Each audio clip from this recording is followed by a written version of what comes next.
Assalamualaikum dan salam semua. Aku Iggy dan ini adalah final chapter dalam Kembara Trans-Siberia.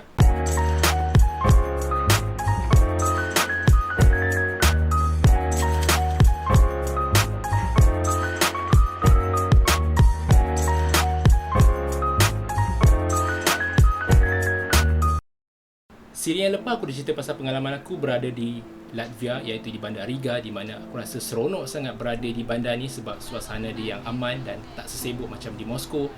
Dan yang paling buat aku thrill sekali, aku dapat berinteraksi dengan orang lokal, iaitu dapat berjumpa dengan beberapa orang rakan. Siapa yang belum tonton video yang lepas, sila tonton. Dan mungkin dalam siri tu aku ada bagi sedikit insight apa yang menarik yang ada dekat Riga, negara Baltik ni. Moga-moga dapat menarik minat korang di luar sana untuk masukkan negara Baltik ni dalam wishlist korang satu hari nanti. Baik, bagaimana aku sampai dekat Germany ni? Aku boleh kata agak pantas juga sebab selepas bertolak daripada Riga, aku pergi ke Vilnius, Lithuania dan sempat menginap dekat hostel ketika itu. Memang tak ramai orang yang menginap dekat hostel tersebut. Dan di bilik hostel yang aku rasanya aku satu-satunya penghuni kot. Dan sebaik lepaskan penat, tidur dan plan ke mana pula aku nak menghala selepas ni. Secara jujurnya masa tu aku pun tak pasti kenapa aku tak spend beberapa hari dekat bandar Vilnius ni. At least bolehlah melawat dan lihat sendiri dia punya Old Town. To be honest, Old Town kebanyakan bandar di Europe ni lebih kurang sama je sebenarnya dengan yang lain-lain. Tapi kalau Old Town di Western Europe ni sebenarnya dia lebih menarik sebab belah-belah Western Europe sana taman dorang lebih maju dahulu. Dan lagi satu hal, mungkin juga aku sebenarnya dah rasa agak penat dan boleh jadi juga aku perlu simpan sedikit duit sebelum beli tiket untuk pulang ke Malaysia. Sebab tu aku perlu menghala ke Germany dengan secepat mungkin. Keesokan harinya aku pun menaiki bas dan menuju ke Berlin, Germany. Perjalanan bas daripada Vilnius agak lama dan bukan terus straight ke sana. Bas adalah berhenti di Warsaw, Poland untuk menurunkan penumpang. Dan tiket bas waktu tu dalam €30. Sepanjang perjalanan menuju ke Warsaw, bandar persinggahan, di dalam bas tu ada berlaku sedikit scene lah, kira macam argument mulut. Bukan aku, tapi penumpang di sebelah aku dengan penumpang couple di hadapan tempat duduk kita orang. Penumpang sebelah aku ni dia Chinese, dari mana aku tak pasti pula. Dan penumpang di hadapan kita orang ni ada satu couple tapi European. Yang menjadi masalahnya, penumpang depan kita orang ni dikira macam mengganggu ketenteraman awam lah. Dia macam bersembang tak berhenti, tak peduli dengan orang lain. Boleh kata sepanjang perjalanan menuju ke Warsaw, actually diorang turun dekat situ. Dan orang sebelah aku yang Chinese ni sound lah diorang. Situasi ni sebenarnya agak terbalik bagi aku sebab sepatutnya yang selalu bising ni kebiasaannya Chinese mainland lah dan bukannya European. Mungkin juga dia solo dan bukan dalam pack. Jadi mamat ni sound lah, korang ni tak nak diam ke, asyik nak bersembang dan tak reti nak slow down. Orang lain nak lelak pun tak boleh. Tapi seriously bagi aku memang agak mengganggu pun dan sangat annoying. Aku buat je lah dan takkanlah nak sound sebab ini bukan negara aku kot. Dan aku memang respect mamat sebelah aku ni sebab dia berani sound direct. Si couple depan kita orang ni pun balas lah, lebih kurang macam ni, ini Europe, free country, suka hati kita orang lah. Memanglah, yang jadi problemnya bila korang bersembang tak berhenti. So kira macam dorang ni macam tak ada common sense lah, bersembang non-stop dan tak reti nak perlahankan suara. Memang bagi aku padan muka lah kena sound. Jangan risau, dekat Europe ni dorang ni lebih straightforward dan bukan macam dekat negara kita ni memang langsung tak boleh nak tegur. Dekat sini kita dapat belajar waktu mana dan di mana yang sesuai kalau kita nak bersembang dengan kawan ke atau dengan siapa-siapa je lah.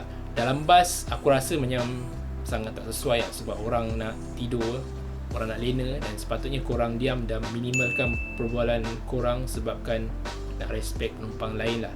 Long story short, lepas sampai Warsaw, berhenti, turun dan ambil penumpang dan meneruskan perjalanan terus menuju ke Berlin, Germany. Bermula saja dari Germany, aku sekarang sudah berada di sebelah barat Europe ataupun Western Europe. Western Europe ni memang jauh lagi maju dan agak sophisticated sikit, kira canggih jugalah. Tapi bukan itu yang merisaukan aku, tetapi kos barangan diorang termasuk tiket bas, makanan, hostel, nak masuk tandas pun kena charge dalam 50 sen euro. Dan segalanya agak mahal berbanding semasa aku berada di negara-negara Baltik macam Lithuania dan Latvia. Germany agak mahal dan serius tak tipu, terutama bagi pengembara backpacker bajet macam aku lah. Sampai di Berlin, aku menginap di hostel dan memang rancang nak stay beberapa hari dekat sini. Bukan sebab nak explore ke apa, tetapi nak cari tiket flight untuk balik ke Malaysia. Dekat hostel yang aku duduk tu agak crowded dan aku pinjam laptop salah seorang mamat ni. Aku cakap aku nak beli tiket flight untuk pulang ke Malaysia. Dan waktu tu aku terus terang aku cakap aku dah tak ada hati nak explore mana-mana. Walaupun dekat dalam bandar Berlin tu sendiri, fikir nak balik dan mana taknya daripada China, Mongol, Rusia dan sampailah ke Western Europe iaitu Germany, aku travel menggunakan jalan darat, train, bas, masyrutka semasa di Rusia. Masyrutka tu van lah. Dan aku sedar masa tu duit aku tinggal dalam RM3,000 duit Malaysia dan duit RM3,000 inilah aku gunakan untuk beli tiket pulang ke KL lah. Agak banyak juga wang dibelanjakan walaupun aku hanya duduk di hostel dan berkongsi bilik dengan penghuni-penghuni yang lain. So aku search lah tiket flight guna website Skyscanner dan tak ada masalah nak cari tiket flight. Ada je jumpa. Yang menjadi masalah bagi aku tak boleh nak buat payment sebab ada error dekat masa nak buat payment tu disebabkan masalah bank aku.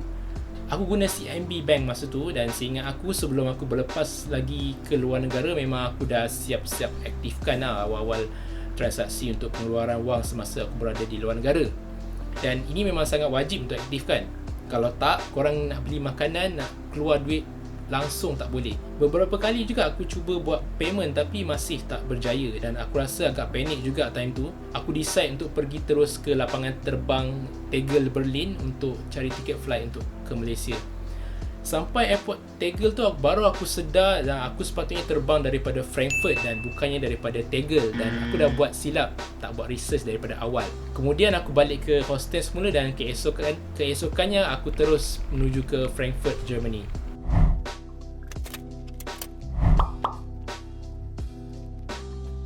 Bas daripada Berlin ke Frankfurt, drop point dia adalah di salah sebuah train utama di Frankfurt. Train station tu agak besar dan ada banyak lane. Dari sini juga boleh terus pergi ke lapangan terbang Frankfurt.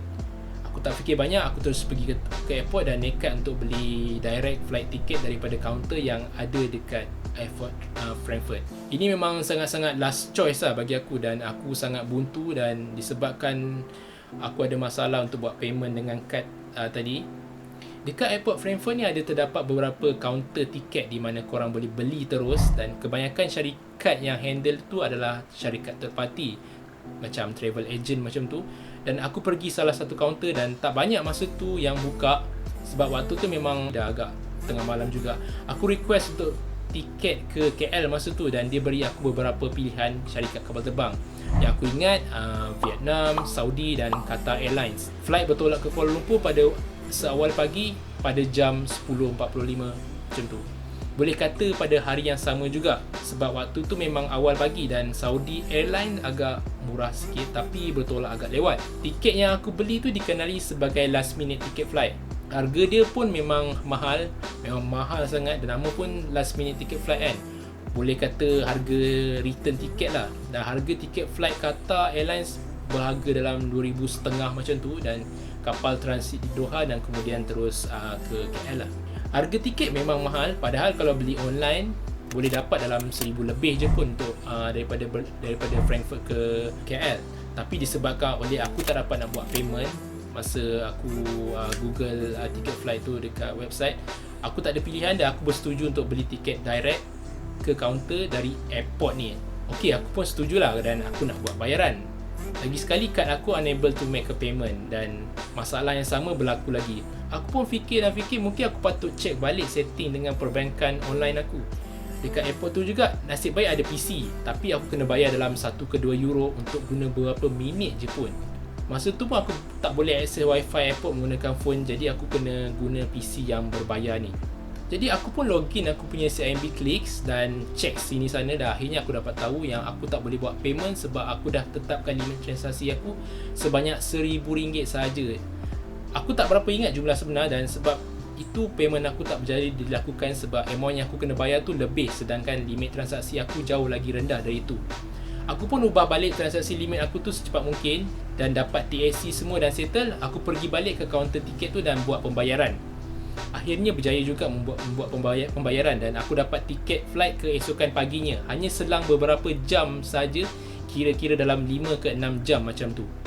Aku kira overnight lah dekat airport tu dan tunggu sampailah aku board flight Qatar Airlines tu menuju ke Doha, transit dan terus ke Kuala Lumpur. Kira-kira dalam 30 hari lebih jugalah perjalanan aku daripada China sampailah ke Eropah. Dan aku terfikir panjang dan menyesal sangat-sangat kenapalah hanya simple mistake yang aku tak sengaja lakukan boleh buat aku rugi beribu-ribu untuk beli tiket flight untuk balik ke rumah. Sedangkan sebelum trip Trans-Siberia aku dah buat research gila-gila untuk naik train apa, macam mana nak beli tiket train di China, di Mongolia, Rusia dan Europe. Tetapi aku boleh kata aku agak fail untuk beli tiket flight yang sepatutnya lebih murah untuk pulang ke Malaysia. Ini merupakan pengajaran yang terpaling besar semasa aku travel. Ini first time aku travel daripada Asia ke Europe kot. Jadi it happens kan. Itu saja kisah yang aku dapat kongsikan untuk kali ini. Dan untuk siri yang akan datang, aku nak kongsikan berapa jumlah kos untuk trip Trans-Siberia ni. Jadi korang semua tunggu siri yang akan datang. Jangan lupa tekan butang subscribe dan support perkongsian aku ni. Jumpa lagi.